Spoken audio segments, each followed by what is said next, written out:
Now, thank you so much, ladies and gentlemen, for watching this video, and please welcome back once again to this channel.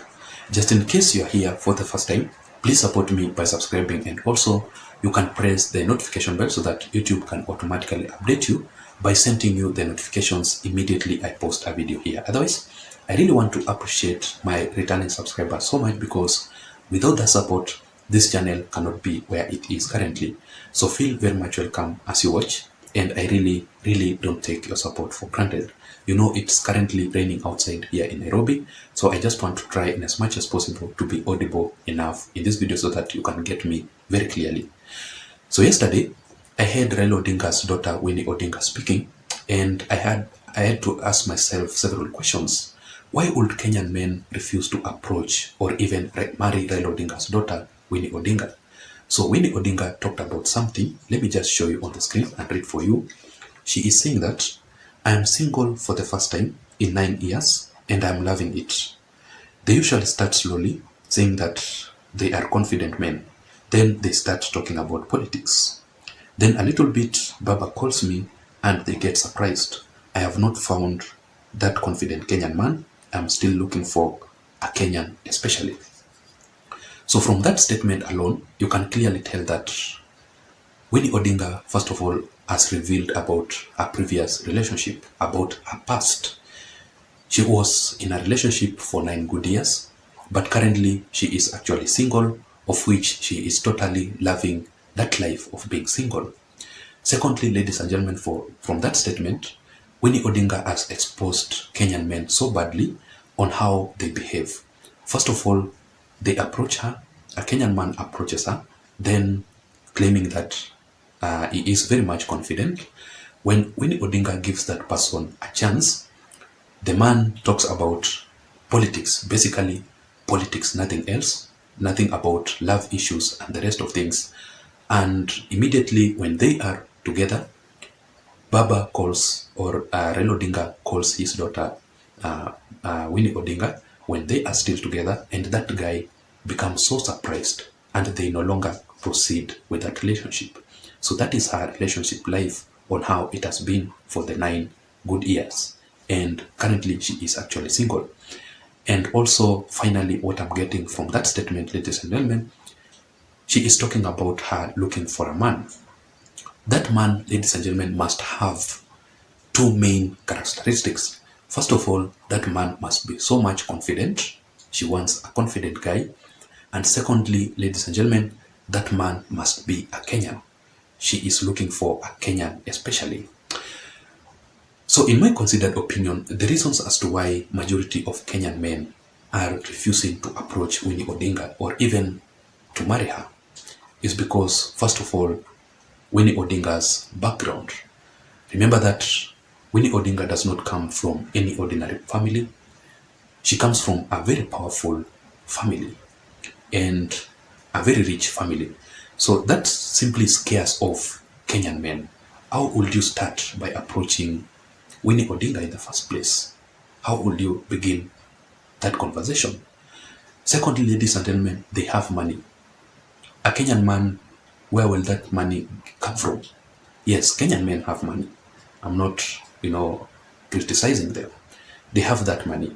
But even if they have that money, ladies and gentlemen, remember that you are approaching a very confident girl, a girl who comes from a very rich family and very powerful family. That simply scares off Kenyan men. Secondly, ladies and gentlemen, about Winnie Odinga's education. She is so much learned. She is so brilliant. And by the way, she has actually 2 degrees. That is not a problem. But remember that when you approach, majority of Kenyan men actually lose interest with ladies, majority of the ladies who are very much learned, because a Kenyan man, actually we are Africans, and an African man, let me talk about Africans basically, in general, a Kenyan or an African guy will never want a situation whereby a wife controls that person. Remember that she is so brilliant, she can outsmart you. She can, whatever you suggest, she can go through the opposite way. And as Africans, the man should be the head of the family. How can you lead such a girl who can, outsmart you, who can challenge you. Majority of Kenyan men don't need to be challenged. They just want to give the direction, because you are actually the head. When your wife, when your girlfriend gives you a suggestion or an opinion, you must give a direction, make a decision. You must be a decision maker.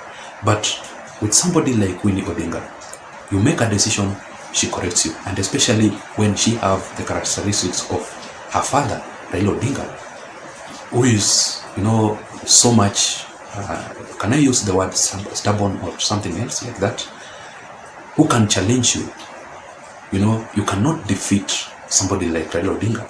Raila Odinga can challenge you and frustrate you until you give in to the demands. So if Winnie Odinga has the same characteristics of her own father, then you cannot make any decision. You cannot win any argument.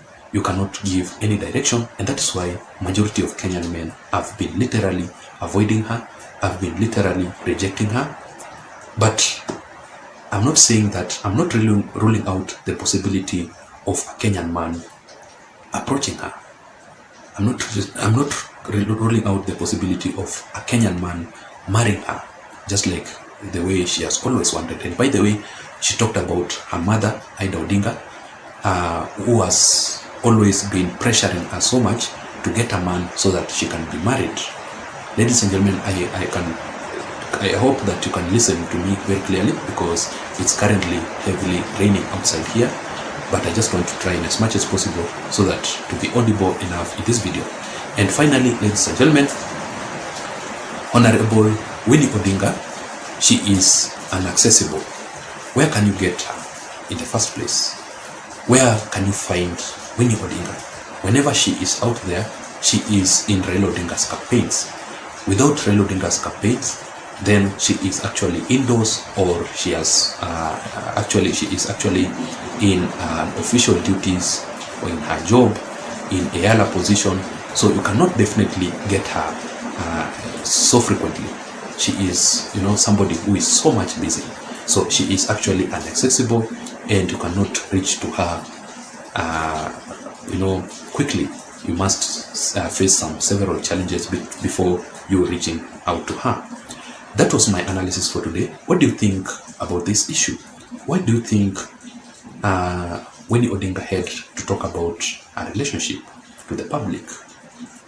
Is it political, or she actually means it? And Kenyan men, why do you think majority of Kenyan men refuse to approach Winnie Odinga, or even some learned girls or several types of girls? Let me hear your thoughts in the comment section below. Otherwise, I don't have much. Thank you so much for watching. Until next time, my name is Json. Bye bye.